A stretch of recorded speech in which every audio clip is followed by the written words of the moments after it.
बच्चों, आज वचन हिंदी व्याकरण में वचन के बारे में पढ़ेंगे। वचन, वचन यानी क्या है? वचन संज्ञा पदों का वह लक्षण है जो एक या एक से अधिक का बोध कराता है। जो संज्ञा है वो संज्ञा जो एक है या एक से अधिक है, तो उसके बारे में जो बोध कराने वाले को हम कहते हैं वचन। उदाहरण के लिए यहाँ देखो, घोड़ा, घोड़े, पुस्तक, पुस्तकें, नदी, नदियाँ। घोड़ा यानी क्या है? जो एक ही घोड़ा, जो एक रहने का जो बोध करा रहा है घोड़ा। और घोड़े यानी क्या है? एक से अधिक, दो भी हो सकता है, दो से ज्यादा भी हो सकता है। जो एक से अधिक रहने का जो बोध कराता है घोड़े। और पुस्तक, कोई एक पुस्तक रहे तो हम उसे कहते हैं पुस्तक। हाँ, एक से ज्यादा अगर रहता है तो उसे हम कहते हैं पुस्तकें। इस तरह से जो एक रहने का जो एक शब्द जो है वो एक संज्ञा है जो एक का बोध कराता है, तो उसे हम कहते हैं जो वचन। जो वचन में एक रहने का या एक से अधिक रहने का जो बोध कराने वाले को हम कहते हैं वचन। जो वचन में दो भेद है, एक है एक वचन और दूसरा बहुवचन। इस तरह से दो प्रकार है वचन। उसमें से पहला है एक वचन। एक वचन यानी क्या है? ऐसे शब्द जिनसे एक संख्या का बोध होता है उन्हें एक वचन कहते हैं। जो भी हो, मेरे हाथ में एक कलम है जो एक ही है, हाँ, जो एक रहने जो कलम कहते हैं, एक ही है इसलिए इसे हम कलम कहते हैं। हाँ, इसलिए जो एक का बोध करा रहा है इसे हम एक वचन। जो एक ही रहने का जो बोध कराता है तो उसे कहते हैं हम एक वचन। उदाहरण के लिए यहाँ पर कुछ संज्ञा शब्दों को मैं दी। पेड़, जो पेड़ एक वचन है, एक ही पेड़ के बारे में हमें यहाँ पर बोध हो रहा है। और सड़क, तोता, पुस्तक, बंदर आदि, जो ये सभी शब्द जो है जो एक रहने का हमें बोध करा रहा है। एक वचन यानी क्या है? जो एक संख्या का जो बोध कराता है तो उसे हम कहते हैं एक वचन। अब है बहुवचन। बहुवचन यानी क्या है? ऐसे शब्द जिनसे एक से अधिक संख्याओं का बोध होता है उन्हें बहुवचन कहते हैं। जो एक नहीं, एक से ज्यादा जो है उसका बोध अगर हमें होता है तो उसे हम कहते हैं बहुवचन। जो एक से ज्यादा यानी दो भी हो सकते हैं, दो से भी अधिक भी हो सकता है, ऐसे शब्दों को हम कहते हैं बहुवचन। जो एक से ज्यादा रहने का हमें बोध होता है। तो उदाहरण के लिए यहाँ पर चिड़िया, यहाँ पर चिड़िया जो है यहाँ ऊपर अर्धचंद्र बिंदु है। अगर इस अर्धचंद्र बिंदु को हम निकालते हैं तो वो एक वचन हो जाता है। बहुवचन हो तो इस अर्धचंद्र बिंदु को इसमें लगाना पड़ता है। ये बहुवचन यानी चिड़िया, चिड़िया, चिड़िया, ऐसे। अब बच्चे, तो एक रहा तो उसे हम कहते हैं बच्चा। एक से ज्यादा बच्चे रहते हैं तो उन्हें हम कहते हैं बच्चे। कहानियां, पुस्तकें आदि। वचन की पहचान यानी क्या है? जो एक वचन है या वो बहुवचन में है, वो किस तरह से हम पहचाना है? उन दो प्रकार में हम वचन को पहचान सकते हैं। वचन को दो तरह से हम पहचान सकते हैं। एक है संज्ञा, सर्वनाम, विशेषण द्वारा हम वो एक वचन में है या बहुवचन में है उसे हम पहचान सकते हैं। और दूसरा क्रिया के द्वारा, क्रिया द्वारा भी हम उसे एक वचन में है या बहुवचन में है पहचान सकते हैं। वो कैसे देखेंगे? पहला है संज्ञा, सर्वनाम, विशेषण द्वारा वचन की पहचान किस तरह से किया जाता है। उसके लिए कुछ उदाहरण यहाँ पर मैं दिखा रही हूँ। जो एक है, पहला उदाहरण, जो माँ पुत्र को सुलाती है, ये एक उदाहरण है। दूसरा है मैंने पिताजी को पत्र लिखा।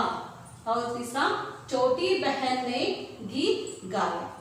यहाँ पर जो माँ पुत्र, माँ पुत्र, मैंने जो शब्द है और छोटी, इन वाक्यों में आए हुए शब्द माँ पुत्र, ये क्या है? माँ और पुत्र ये संज्ञा शब्द है।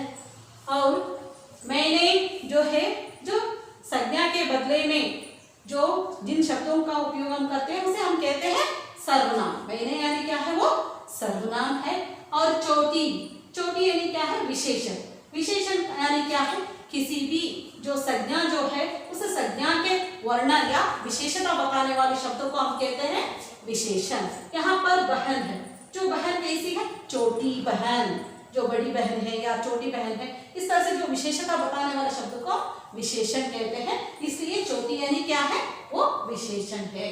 ये सभी एक वचन में है, ये सभी क्या है, एक वचन में। जो यहाँ पर छोटी बहन, कोई किसी एक ही लड़की के बारे में, एक के बारे में जो बोध यहाँ पर हमें हो रहा है, हाँ, जो छोटी यानी क्या है, वो एक वचन का शब्द है। इसलिए जो इससे जो विशेषण से भी हमें वो एक वचन में है या बहुवचन में है वो मालूम होता है। यहाँ पर भी देखो, माँ पुत्र को सुलाती है, माँ है पुत्र को सुला रही है, हाँ, वो कोई एक ही पुत्र, हाँ, एक को ही सुलाने का बोध यहाँ पर हमें हो रहा है इन संज्ञाओं के द्वारा, इसलिए इसे हम एक वचन कहते हैं। मैंने पिताजी को पत्र लिखा, कोई एक कर्ता ने लिखने का काम कर रहा है, मैंने, हाँ, अपने बारे में जो कर्ता बता रहा है, जो मैंने पिताजी को पत्र लिखा। यहाँ पर भी कोई एक का बोध हो रहा है हमें, कोई एक पत्र लिख रहा है, उसका बोध इस सर्वनाम शब्द से हमें हो रहा है, इसलिए इसे हम कहते हैं एक वचन। इस तरह से जो एक वचन का जो पहचान हमें इस उदाहरण के द्वारा हो रहा है। अब दूसरा उदाहरण है, जो युवतियां झूला झूलती है, थोड़े बच्चे शोर मचा रहे हैं, क्या उन्होंने गृह कार्य कर लिया। ये तीन उदाहरण है। यहाँ पर युवतियां है और थोड़े बच्चे और उन्होंने, ये देखो इन वाक्यों में आए शब्द युवतियां, युवती यानी युवती अगर बोलते हैं तो वो एक वचन का बोध होता है। यहाँ पर युवतियां यानी एक से जो ज्यादा रहने का बोध यहाँ पर हमें हो रहा है। और बच्चे, बच्चा बोलते हैं तो एक ही है, बच्चे बोले तो एक से ज्यादा, वो भी इस संज्ञा द्वारा हमें बोध हो रहा है। युवतियां और बच्चे दोनों क्या है, वो संज्ञा है।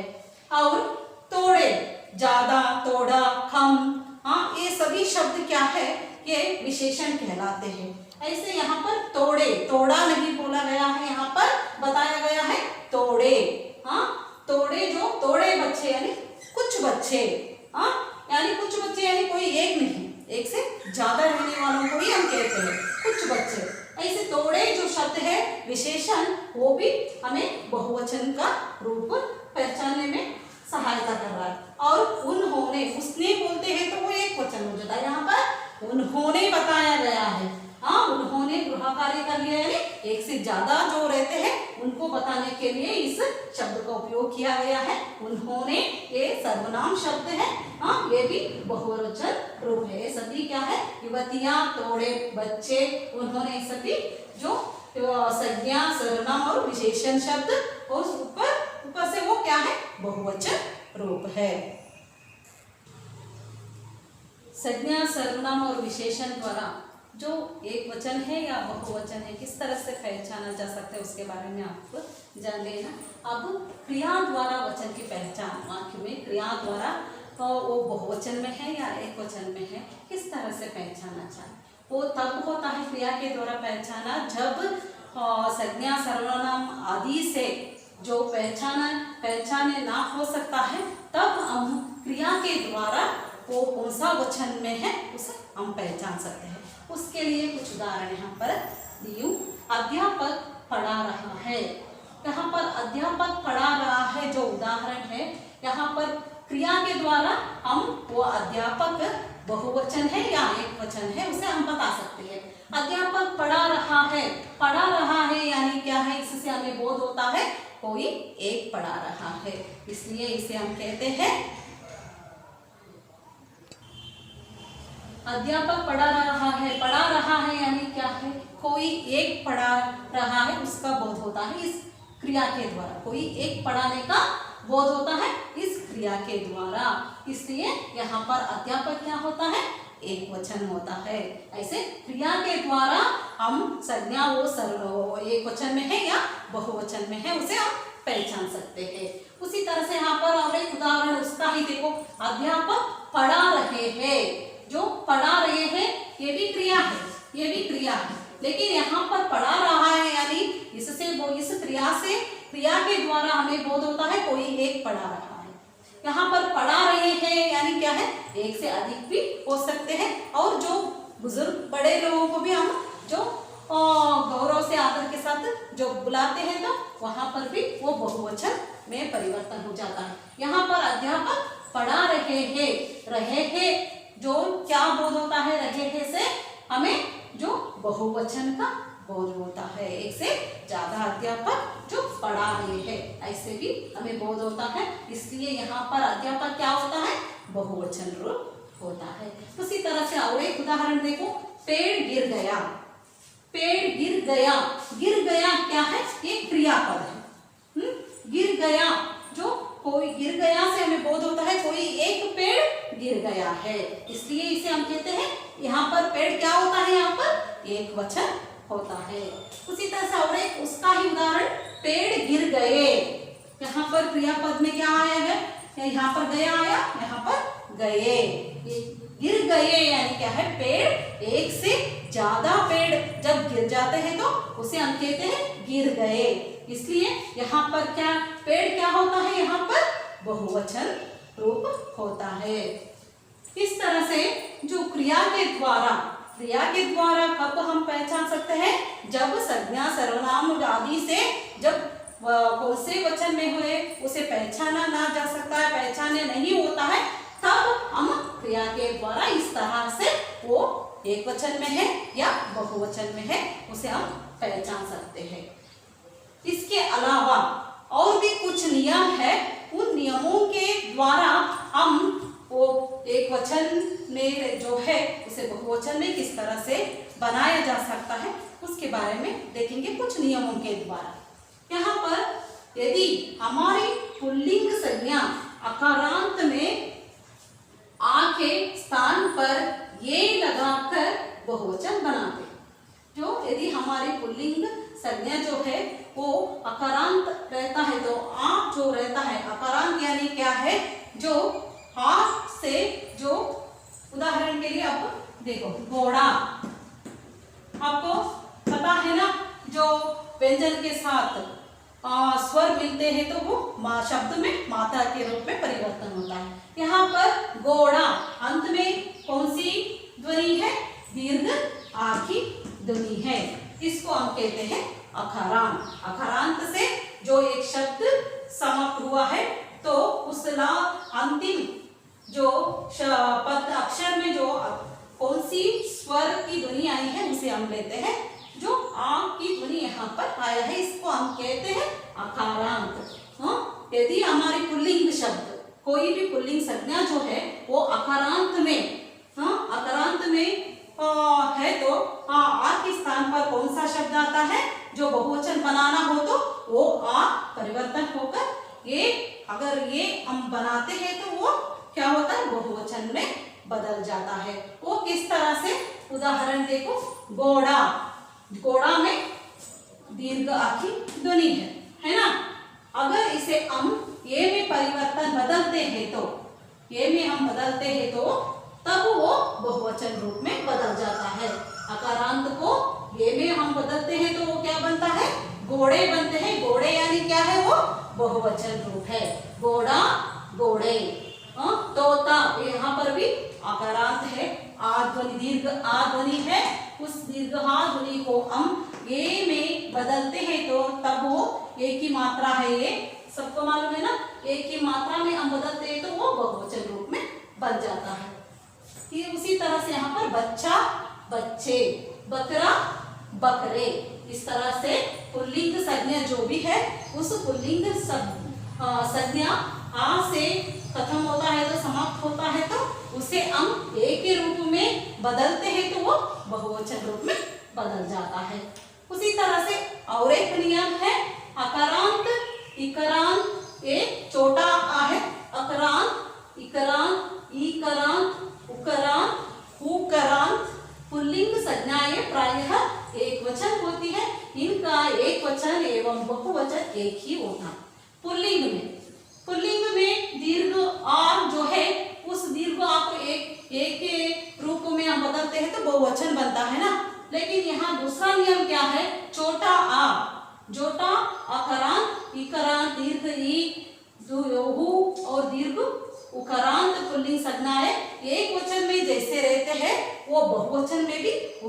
तरह से रहते हैं। उदाहरण के लिए यहाँ पर दिया गया है हाथी, हाथी। कुछ शब्द ऐसे हैं कि एक वचन में जैसे है वो बहुवचन में भी उसी तरह से ही आते हैं, लेकिन उसे पहचाना कैसे है?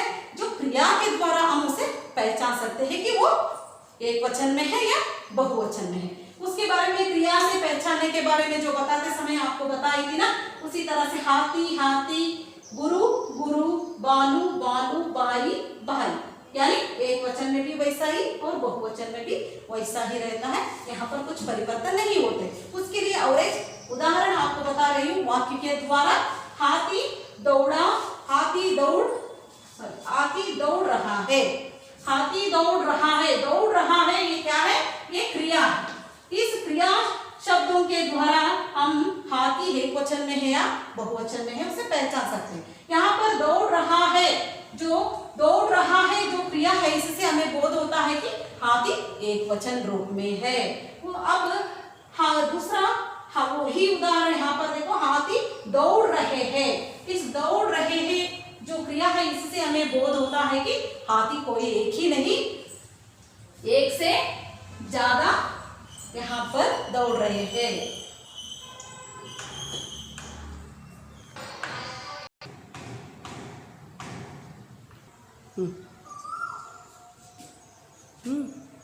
हाँ, पुल्लिंग, जो पुल्लिंग संज्ञाएं जो है, उन पुल्लिंग संज्ञाओं को नियमन के द्वारा किस तरह से बहुवचन में बना सकते वो हमने देखा। अब स्त्रीलिंग संज्ञाएं जो है, उन शब्दों को, उन संज्ञाओं को किस तरह से बहुवचन में हम बना सकते हैं वो नियमों के द्वारा हम देखेंगे। अकारांत, अकारांत स्त्रीलिंग संज्ञाओं में आ, यानी कोई भी शब्द जो है वो शब्द आ से समाप्त होता है। तो यहाँ पर जो रात है, जो रात यानी क्या है? जो वर्णमाला के बारे में, व्यंजनों के बारे में बताते समय मैं बताई थी, जो कोई भी व्यंजन शब्द, व्यंजन अक्षर हो उसमें स्वर मिला हुआ रहता है। यहाँ पर ता है, इस ता में आ का ध्वनि है, आ स्वर मिला हुआ है, इसलिए हमें समझना चाहिए कि ता में आ है।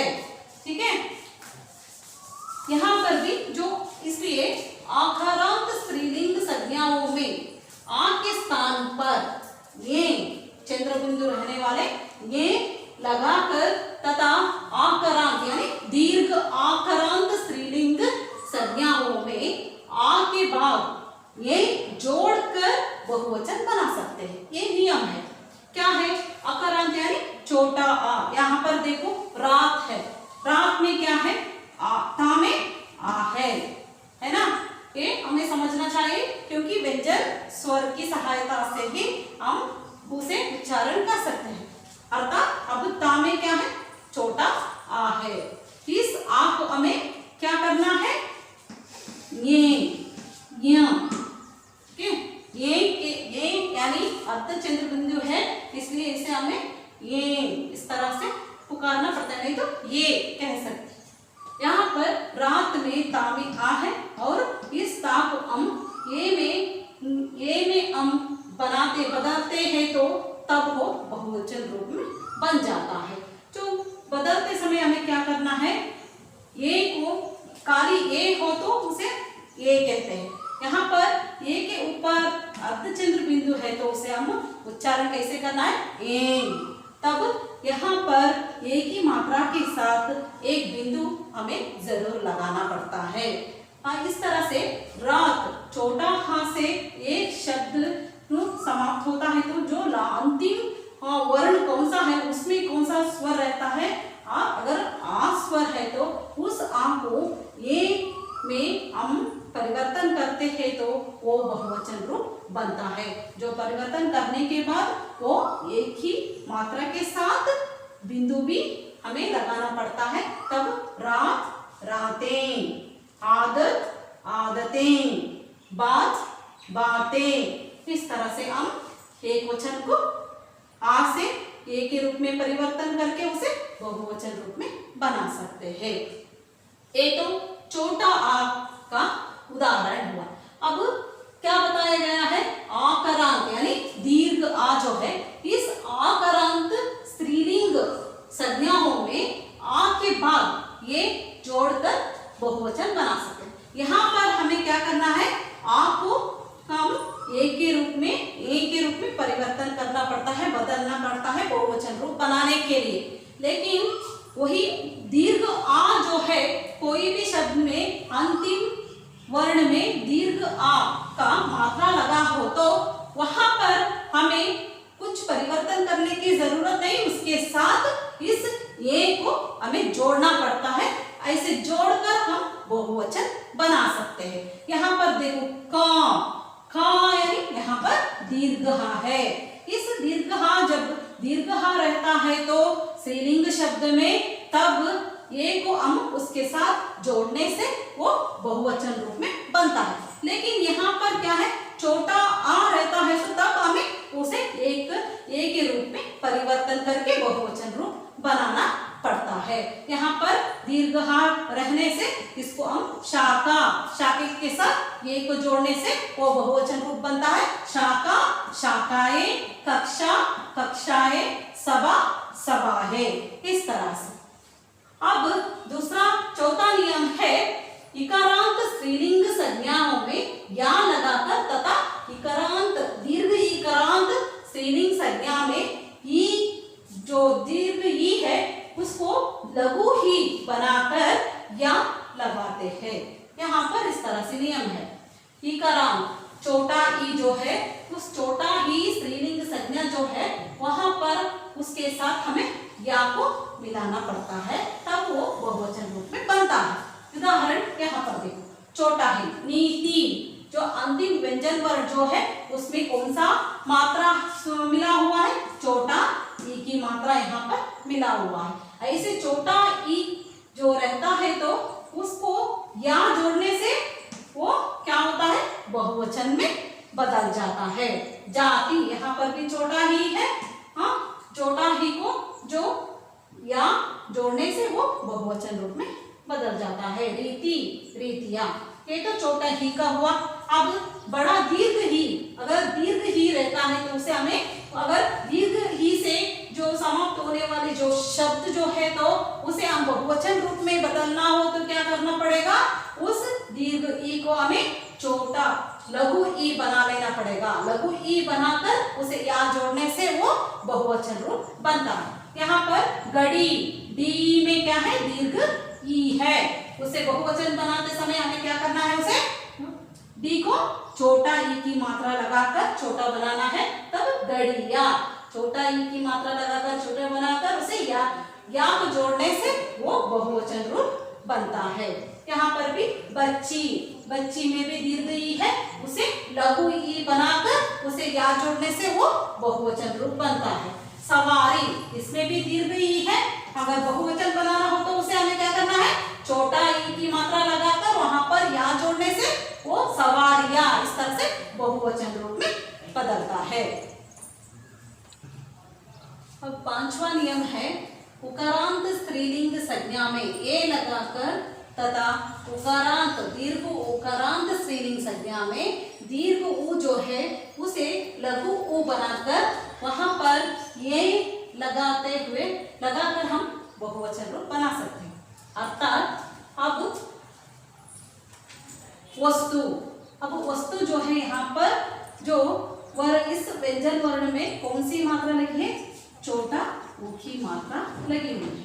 ऐसे छोटा ऊ जो है उसको छोटा ऊ से जो वस्तु जो शब्द छोटा ऊ से जो समाप्त हुआ है ना, इस तरह से छोटा ऊ अगर रहता है तो वहां पर हमें ये को जोड़ने से वो बहुवचन रूप में बदल जाता है। उदाहरण वस्तु, वस्तुएं, इस तरह से। अब दीर्घ हु, अगर नियम के अनुसार क्या है, अगर किसी भी शब्द में अंतिम व्यंजन वर्ण में दीर्घ उ की मात्रा लगा है तो उस दीर्घ उ की मात्रा दीर्घ उ को हम लघु उ बना लेना चाहिए। लघु उ बनाकर वहां पर ए को जोड़ने से वो बहुवचन रूप में बदल जाता है। यहाँ पर बहु में दीर्घ उ की मात्रा लगी है, दीर्घ उ की मात्रा है, अब हम इस शब्द को बहुवचन रूप में बदलना है। तब क्या करना है, दीर्घ ऊ को छोटा हु लघु ऊ बनाकर वहां पर ए को जोड़ने से बहुएं, उसी तरह से वधु वधुएं, इस तरह से छोटा हु बनाकर वहां पर ए को जोड़ने से एक बहुवचन रूप में बदल जाता है। लेकिन छोटा हु ही रहता है तो वहां पर कुछ भी करने की जरूरत नहीं, वहां पर उसके साथ ये जोड़ने से वो बहुवचन रूप में बदल जाता है। वस्तु वस्तुएं, बहु बहुएं, वधु वधुएं, इस तरह से। अब छठा नियम है जो या अंत वाली स्त्रीलिंग संज्ञा में या के ऊपर केवल चंद्र बिंदु यानी इस तरह से जो हम मात्रा जो रहता है इसे हम कहते हैं इसको चंद्र बिंदु का प्रयोग करके बहुवचन बना सकते हैं। ये आसान है। कोई भी एक शब्द यहाँ से जो अंत हुआ है, समाप्त हुआ है, तो उसे उस एक वचन शब्द को हमें बहुवचन बनाना हो तो क्या करना है, उस या के ऊपर अर्धचंद्र बिंदु को हमें लगाना चाहिए, तब वो बहुवचन रूप बन जाता है। उदाहरण चिड़िया, यहाँ पर भी चिड़िया, लेकिन उसके ऊपर अर्धचंद्र बिंदु लगाने से वो क्या होता है, बहुवचन रूप में बदल जाता है। बुढ़िया बुढ़िया, कुटिया कुटिया, इस तरह से हम या को चंद्र बिंदु लगाकर उसे बहुवचन रूप बनाते हैं।